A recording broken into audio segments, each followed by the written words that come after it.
새벽만 되면 쿵쾅거리는 소리가 들려서. 쭉 지켜봤다고? 안 자고?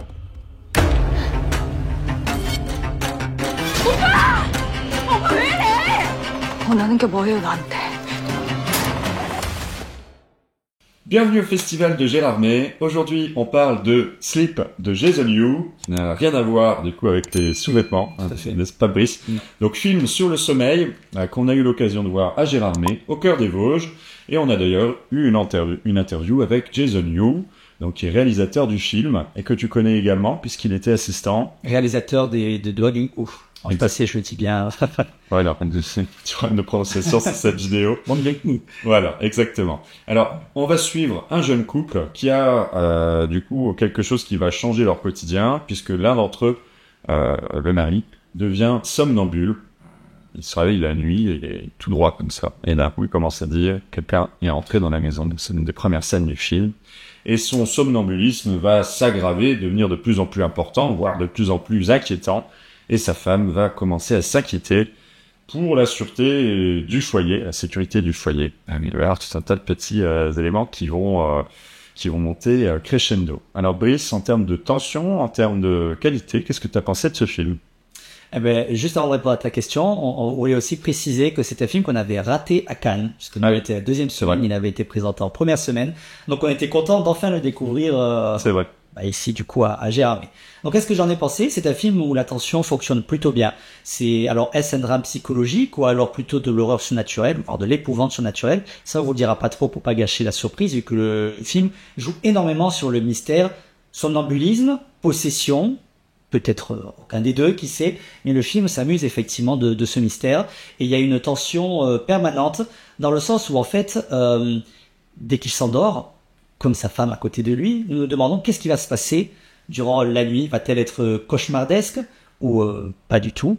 Et en fait, petit à petit, qu'on le veuille ou non, il va y avoir un crescendo dans l'horreur, et ça fonctionne plutôt bien. Ce que j'ai énormément apprécié dans ce film, c'est qu'effectivement, il y a un côté film de genre évidente, mais à la sauce asiatique assez tranquille, posé. Chaque pièce de l'appartement est bien décrite par la caméra, c'est fluide.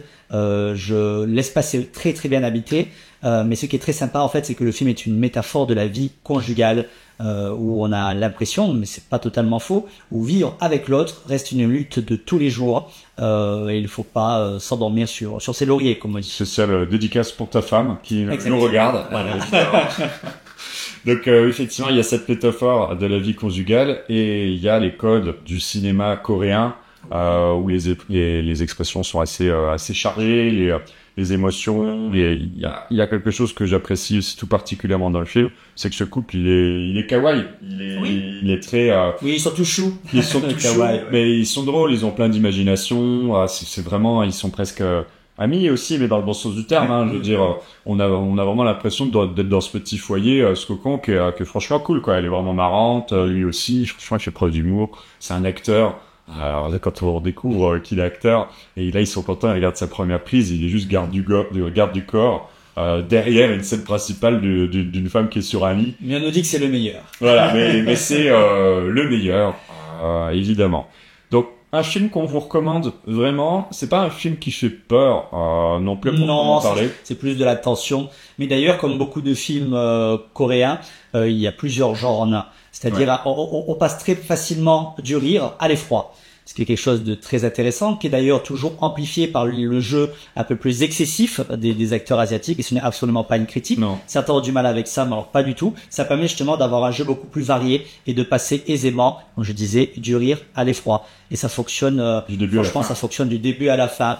Peut-être juste qu'en termes de rythme, j'aurais juste attendu peut-être que ça grimpe un peu plus en termes de tension à un moment, parce qu'il y a quelques pistes qui sont lancées qui pourraient être glaçantes, dont celle du nouveau-né, qui sont utilisées, hein, mais on part peut-être sur un autre axe. C'est difficile de ne pas spoiler. C'est vrai. Il y a vraiment une scène qui l'exploite un peu, puis après on passe un peu à autre chose, plus ou moins, mais voilà. Après ça reste hyper efficace. Il y a un suspense parce le film aussi est très bien rythmé parce qu'il est chapitré. Il a en 3 chapitres. Ça, 3 chapitres. Et avec à chaque fois une conclusion assez marquante qui donne le tempo.